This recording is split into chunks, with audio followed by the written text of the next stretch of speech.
I teach Project Lead the Way engineering course by the title of Computer Integrated Manufacturing. This is my 13th year teaching with Charlotte-Mecklenburg schools.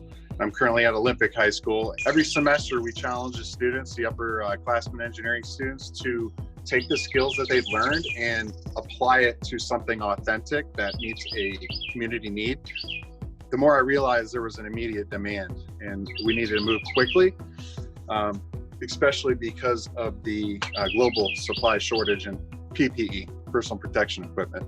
Came across a design that's open source and just kind of immediately went into it, and as quick as possible. I've been trying to communicate, use the Canvas system and announcements to just share the project with the students, ask them questions, try to get their feedback.